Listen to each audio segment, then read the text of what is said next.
working 7 days a week in 24 hours. Yeah. Nick Prefontaine, welcome to the show. Welcome to Become Your Own Superhero. Laban, so excited to be here. I'm happy we were finally able to get this on the books. Well, we've had the pleasure of having your father on the show, and I've was able to do a presentation to your father and your brother-in-law, and I'm very blessed to have the Prefontaines in my life. So it's exciting to get you on the show, and as a former guest of my darling Anna's podcast, the world's best trauma recovery podcast, a rare double whammy. Absolutely, and I'm super excited with the connection. And you know what's even crazier is this came not as a direct result of doing that podcast with Anna. Just my dad, a few months after I was on Anna's show, said to me, "Oh, you gotta meet this guy. You gotta be on his show." So it really lined up, and I'm excited to be here. Well, I'm grateful to your dad for recommending me so highly, and hopefully we can live up to expectations here. But Nick, our audience is spread far and wide, and they come from all sorts of backgrounds, and we have all sorts of guests and of levels of fame and not so famous. But for people that meet you in a lift for the first time, when you got 60 seconds to get to the ground floor, and they say, "Nick, what do you do?" What's your response? My response is it all starts dating back to when I was at ski club with my friends, and the first run of the day, we saw it. We went right over the terrain park where all the jumps were. I knew as soon as I saw it, Laban, that I had to go off the biggest jump that there was. And so I buckled into my snowboard, took a breath of that crisp winter air, and confidently charged towards that jump with all my speed. Going into the jump, I caught the edge of my snowboard on the snow, and that was the last thing that I remember. I was told later that I landed on my head and I wasn't wearing a helmet. The hospital, the paramedics wanted to bring in a helicopter to rush me to the hospital. However, they weren't able to because it was too windy. Once I got to the hospital, they met my parents there and shared some pretty grim news, which is he's probably not going to ever walk, talk, and eat on his own. Even if he is, he's going to be a vegetable for the rest of his life. And that's where my journey began. I was in a coma for 3 weeks. It was a partially induced coma, so I really don't remember a month. After a month, I was transported to a rehab hospital in Boston, and that's where I began my journey to learn how to walk, talk, and eat again. And my goal from as early as I could communicate, Laban, was to run out of the hospital. That was everything that I was shooting for, was to run out of the hospital. Fast forward less than 60 days later, I was able to do that. I was able to run out of the hospital, but I, of course, still had to go to outpatient therapy and rehab and things like that for another 6 months. But all in all, I was able to graduate on time, 8th grade, with my class, and then go on to high school. If you fast forward a short 18 months later, I was knocking on notice of default doors, so pre-foreclosure doors. And all that means is a fancy way of saying that these homeowners had missed several mortgage payments and they were behind, and the bank had sent them a letter of when the foreclosure was going to be, and that it's publicized in the paper. I was going to say obviously, but maybe not so obvious. It's publicized in the paper, so it's public knowledge. So then I would go and knock on their doors and try to, at the time, I was only 16, but at the time I was trying to set meetings up with our investors to meet with them and to help them out of their unfortunate situation. That was only 18 months after running out of the hospital, and the rehab hospital in Boston. So as you can imagine, there was some grim scenarios that I was able to encounter, and I would go to the highest concentration where the most NOD doors would be, the notice of defaults would be. I was 16, I didn't really consult anyone at this, so probably not the best areas to buy properties in. Anyway, it didn't make a difference to me. I just wanted to hit the most amount of doors in a day. Was able to continue to be successful with that and buy properties throughout the rest of my high school career. Then after graduating high school, I got my real estate license. Drum roll, please. March of 2008. I know everyone's probably thinking, wow, what a great time to get your real estate license in America. Shortly after that, and really right along with that, the walls were crashing down with the crash of the market and everything like that. So I'll take a breath, and I didn't want to just keep going too long. If you have any questions with that. Well, I'm curious to know the learning how to talk. Like, has there been any enduring legacy from the injuries that you're aware of, like at least? Residual effects. Well, I was able to. If you asked Laban, if you would have asked me 5 years ago or 10 years ago if there was any lingering things, I would say, oh no, 100% no. I made a full recovery, and I did make a full recovery. However, after getting my real estate license, and this actually goes perfectly with what I was going to share, after getting my real estate license, I was working for several years as a successful realtor. And one of the things that I was doing in my quest was chanting my scripts, reading through all my scripts before I was to get on the phone. So then that way my energy would be up and I would really know what I was going to say and communicate when I got on the phone. Well, I interpreted that as, oh, okay, I'm going to scream through my scripts.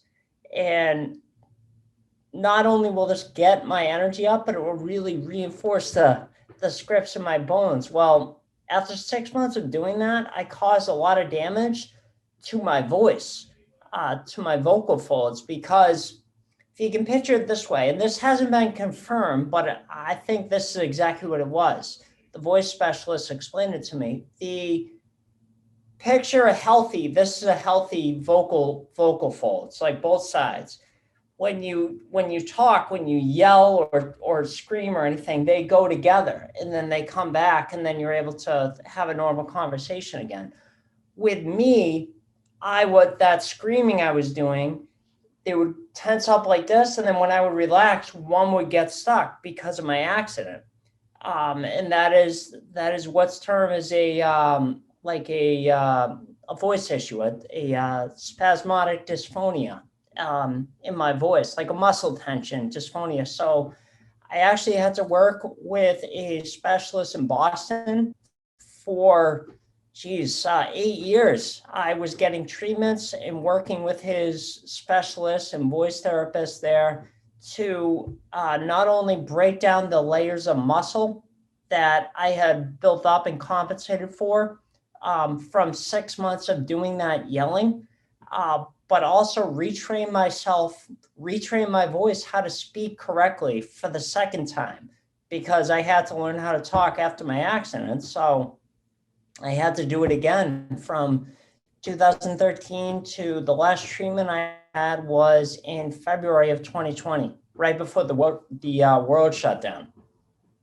Yeah, right. So I'm naturally curious because when I was a baby, when I was 4, I had bacterial meningitis, and I had it for about a week before I was even seen at the hospital because the idiot doctor sent me home twice because I had a fever. And I did, just a fever of the brain and the meninges, right? And for a long time, I thought I had some residual brain damage, as in I couldn't remember anything. But what it turned out to be was that growing up in a very stressful childhood, there was a lot of escapism. There was a lot of compartmentalizing a lot of memories that were buried away. And so as I started my healing journey, my memory started getting better and better and better and better. And it's gotten out of the point where it's like limitless, Bradley Cooper. And I really thought for a long time, Nick, that I had done some permanent damage there. So despite all that adversity, it gives you a very distinctive voice. And for a motivational speaker, I would argue that that's a real blessing in disguise. What do you think about that? Absolutely. I actually, you know what? I couldn't have said it better myself, Laban, because when I was going through this is very interesting for everyone to hear. When I was going through this experience, when I think my voice was at its roughest, and the way I can explain it is it was like difficult to get the words out. Like someone was like really had a tight grip on me. It didn't hurt, but it was difficult to get the words out. So going through that was the best training to be, and I had done motivational speaking and some public speaking prior to this. However, it was always like a one-off event here or there, but this was the best training because I got to learn how to use the voice properly, how it's supported by the breath, and to be able to endure for long periods of time without tiring, without wearing, because I know how to use my voice properly now.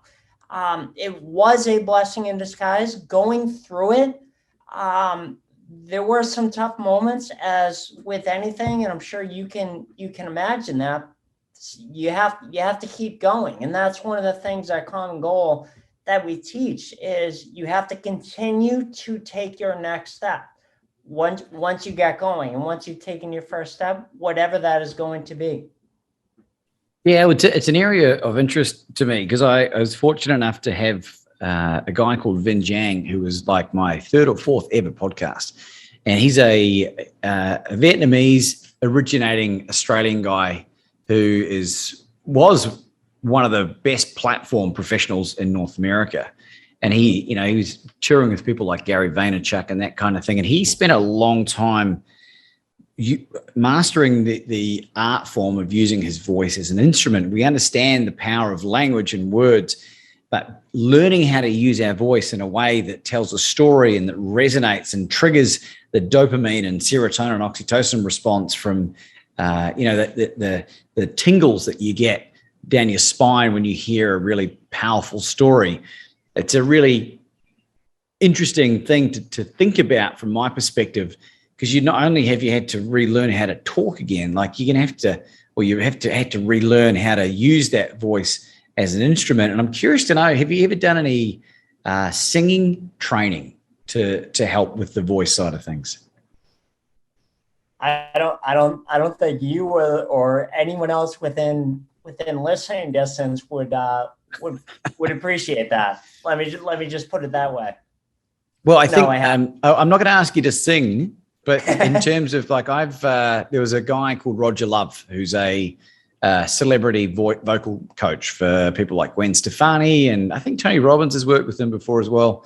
And really learning how to sing is the same process as learning how to use our voice. And if you go back over recordings of my voice, from 5 or 10 years ago, I sound quite different. My father's a retired radio announcer, so I was exposed to that area. It's just a really interesting thing. And if you haven't gone down that path, it might be something worthwhile investigating to see whether you can further enhance and relieve, any of that strain, so you can really lean into that power voice, like that. Yeah. No, it's actually interesting you say that, because a lot of the people who would come to this specialist in Boston were singers. I get asked all the time, every time I would go there. I would go there 2 or 3 times a year to get treatments, to get Botox injections, treatments in my vocal folds. I would go there 2 or 3 times a year, and each time I would get asked, "Oh, are you a singer?" Because they work with a lot of singers. So it's actually, with the therapies and everything that they have going on there in Boston at the Mass Pioneer, very similar paths with speaking and just regular you and I talking on the street, motivational speaking, like performing, and singing, performing. There's a lot of commonalities. You need to know how to use your voice properly. So that's very interesting that you mentioned that. Yeah, well, what's interesting, Nick, is that a lot of people say to me, "Oh, wow," particularly Americans as well. They love my voice for some reason, right? They say, "Wow, you got such a gift." And I need to explain to them that I've worked really hard at learning how to use my voice as an instrument. I'm still got lots of stuff to do. And incidentally, my ability to hold a note, and I've got 3 siblings who are really good singers and play music, and I don't do any of those things, but I can hold a note way better than what I used to. And I've done the work, like I've spent a long time doing the good, boo, boo, boo, all these vocal exercises. And if you look at someone like Ed Sheeran, if you look back at him when he first started as a singer, he actually had a terrible voice, right? And now he's got the voice of an angel. So that's why I find it so interesting. Like most of the adversity that we overcome from a physical point of view, from what I'm learning and the people I'm talking to, can be improved to a point that we're even better than we were before the incident. Absolutely. I would wholeheartedly agree with that. Because if it wasn't for the voice issue, I wouldn't have had the training. You talk about training, right? Like Ed Sheeran went through training, or whoever, singers go through training.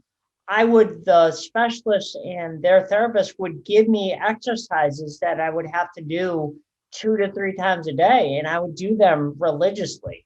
So I had to break all that down and then go through the proper way of training my voice up to get it to speak like I am today. So yeah, very interesting that you mentioned that. Yeah, and I mean, given the fact that you weren't able to speak and now you're a professional speaker, I think is a testament to the effort and the motivation that you've put into kind of bouncing back from something. Absolutely. Just phenomenal.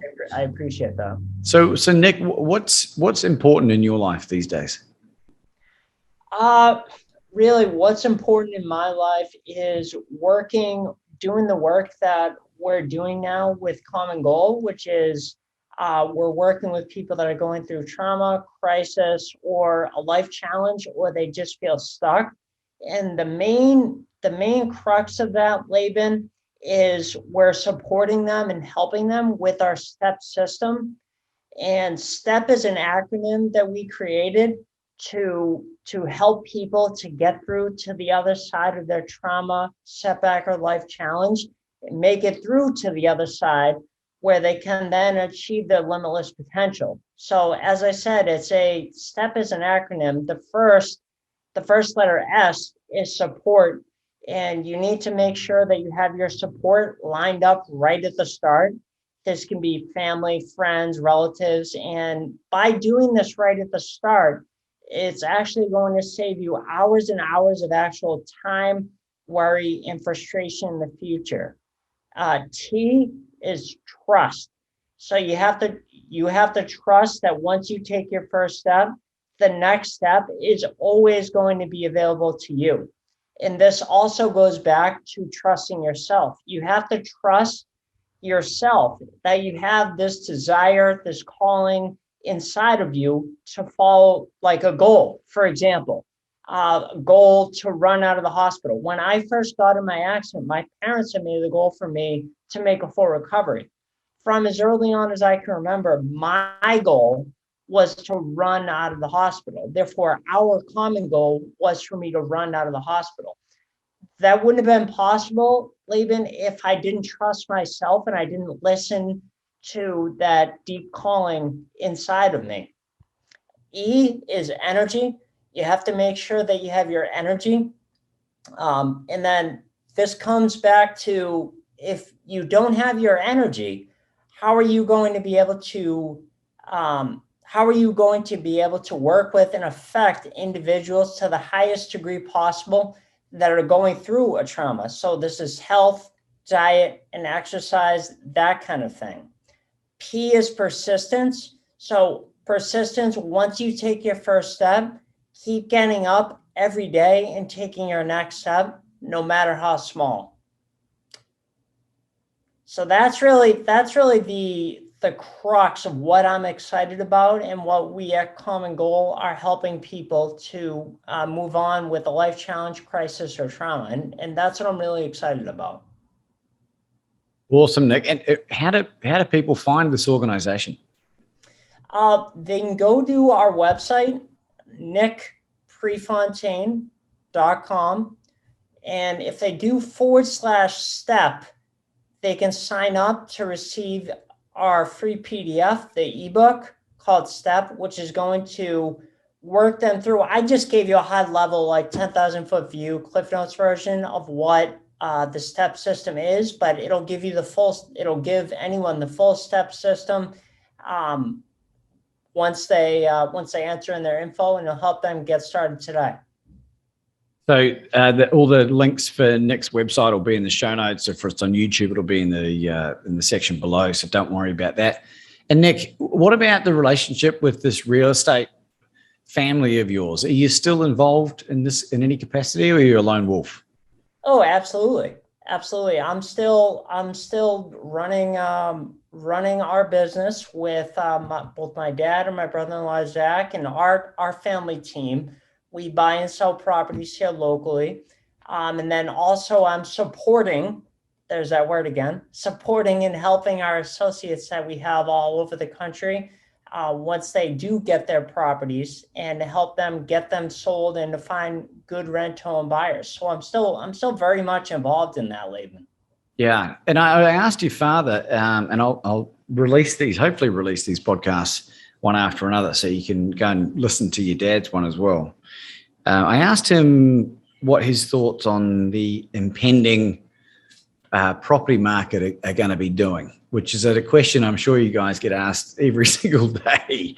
And I'm basing this on a number of things that I've seen that trying to stay away from the doom and the gloomers, but it looks like there's an event that's due to be, or likely to be, far worse than what happened in 2008. And I'm just curious to hear your own thoughts on that. So my personal thoughts, if I knew the answer to that, Laban, I'd be with you in Mexico right now. Actually, I'd probably be over in Cancun. There'd be no reason to do what I'm doing. But no, in all seriousness, I don't know. There's the good thing is that turmoil in the market, in one way or the other, is, the term good is not what I'm looking for. I just can't grasp the term right now. But in any respect, we're able to best help people, both buyers and sellers, at any point in the market. So it doesn't matter what the market is doing, we're always able to provide a solution and help buyers that the conventional world of real estate, get a loan or pay cash, isn't able to touch. Yeah, and you regardless of what's happening in the market. So I'm sorry to jump on you there. I'm excited about whatever's going to happen. If it stays screaming hot like this for the next 10 years, awesome. Highly unlikely, but awesome. We can still help people. If there's some kind of a correction, we can still help people. And I think it's a great way to look at it, rather than just being like black or white, isn't it? Because it's during 2008, you hear about all the people that went broke, but you don't necessarily hear about all the people that made out like robbers, and let's hypothesize for a second, right? Let's pretend that the market corrected and on average drops 25%. What kind of outcome would that cause to the whole global population? It's definitely going to be more. It's going to be more opportunity for us as investors. And what I mean is, we're going to be able to buy property more easily, and then in turn, we're still buying property today, but we're going to be able to buy property more easily at that point, and then we're going to be able to affect and help a number of tenant buyers that just for whatever reason can't get a loan today. So I think it goes hand in hand. It really does. Yeah, and I appreciate you saying that. I'm fascinated by, because we were in Australia for a long time, and Australia didn't go through the correction that 2008 brought to mainly the US and other parts of the world. And I think it seems to me that my intuition might be that Australia might suffer more than most, but I mean, you don't wish that on anyone, really, do you? It's just one of those things. I know we've gone from snowboarding accidents to real estate, all this other stuff, which I find so fascinating, and I hope that our audience does too. Well, you might have to keep me posted with that. Yeah. I wanna. If you have some tips on investing, I wanna know where to invest. Well, I'm not in the market at the moment. Australia futures, something like Yeah. that. I don't know, man. Let's say I had an amount of money at the moment that I could muck around with that stuff, I would. I absolutely would. I don't know if you can you short the property market? I'm sure you can somehow. I've been rewatching movies like The Big Short and a few other movies which I find quite interesting.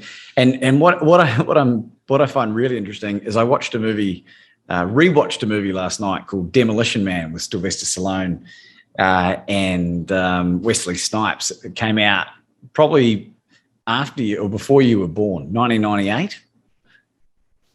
You're very generous.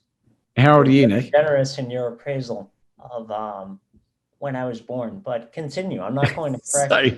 So the movie is set in the year 2032, and it's like it's in a place called San Angeles, and after a major earthquake of 2010. So the movie's 1996, right? 2010 is a major earthquake. Now, in 2010, a major earthquake hit New Zealand, and there was a few other countries. There might have even been maybe Indonesia. I need to check these, but definitely New Zealand. The one that actually killed people in 2011 happened in February of 2011. But there was a huge big. It was like a 6.8, but it was only a few kilometers deep, so it's really violent. Did a lot of damage. So there's that, and then they got this utopian society where swearing's forbidden, meat, salt, sugar, like. And back then, you know, looking at it, you go, oh, that's hilarious. And then all of a sudden, there's stuff starting to come to fruition, right?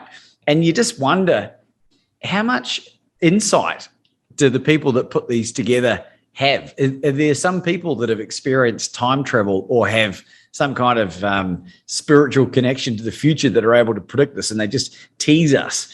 And I wonder if those same people, if they do have some knowledge, have any idea about what's going to happen with the property market. So this is just how my brain goes sometimes. God, I love it. We're all over the place today. I love it. Full range. We got a full range of audience now. We got a full range of interest. Right. Well, interestingly enough, I had a guy called Flat Earth Dave on the podcast the other day, and because there's no judgment, and in my journey of healing and discovery, I've become way more tolerant to or accepting of other ideas, right? Because as I've grown and evolved, I've swung around. I used to be a very liberal, left-leaning individual, and as my views have changed, I'm more libertarian, more conservative in many ways. And who would have thought, right? And so it's just fun to play with some ideas and to talk to a guy that believes the world is flat and to understand his reasonings behind that. And even the research for the podcast, I came to learn some things that I didn't know before. And I think that's the beauty of life. No one would have ever wished your snowboarding accident on anybody, but the fact that it happened, how many learnings, how many blessings have come out as a result? Too many to count. Really too many to count. I mean, I think part of the reason, or one of the things, is an appreciation and an acceptance of life and what life throws at me. Because I was able to learn a lot while I was going through that experience, and then a few years after that experience, which is of almost like a test, Laban. So of how much it really showed me how much my body and my spirit can handle. So there is nothing that that is in the back of my head, like, oh, I hope that doesn't happen. Whatever happens, I'm confident in my ability to bounce back and to be able to handle it. Do you have any concluding thoughts for our audience today, Nick? Yeah, I know we covered quite the range of subjects here and topics, but bringing it back to common goal, our company is that if anyone out there is going through a life challenge, crisis, or trauma, I just want to encourage them that once they take their first step, there will always be a next step available to them. And as long as they trust that the next step will always be available, so there's a caveat there that they have to take the first step, but as long as they are taking the action to at least take the first step, there's no telling what they can accomplish to get on the other side of their suffering and into their limitless potential. Nick, I really appreciate that. And I wonder if you would just give a shout out to the podcast that you guys have with regards to the real estate side of things. Sure. It's the Smart Real Estate Coach podcast. And they definitely can look that up. We have a wide topic of specialties and niches on the show, so I think it would be interesting if anyone's interested in any bit of real estate, like you're just sniffing around and wondering how to get started, head on over to that website, smartrealestatecoach.com. And right there on the homepage, they can get registered for a free master's class. It's 30 minutes long. And if at the end of it, they determine that it's a good fit for them, and it's not a good fit for everyone, but if they determine it's a good fit for them, they'll know how the next steps for them will become apparent. They'll be able to see their way through the next steps if they're interested in any way. But you don't know unless you check it out. So I definitely encourage everyone to head on over there at smartrealestatecoach.com and get registered for that master's class. Yeah, and the thing I love about the whole family, really, Nick, is that the way that you guys go about your life is very heart-centered. It's very service-orientated. You are natural givers, and in all the quagmire and all the confusion around who to deal with and what you put out as a family is really fantastic, and you should be so proud. And Nick, we touched on it before, but how do people get a hold of you? They head on over to my website, which is nickprefontaine.com, and that'll help them to take their first step today. Ladies and gentlemen, Nick Prefontaine.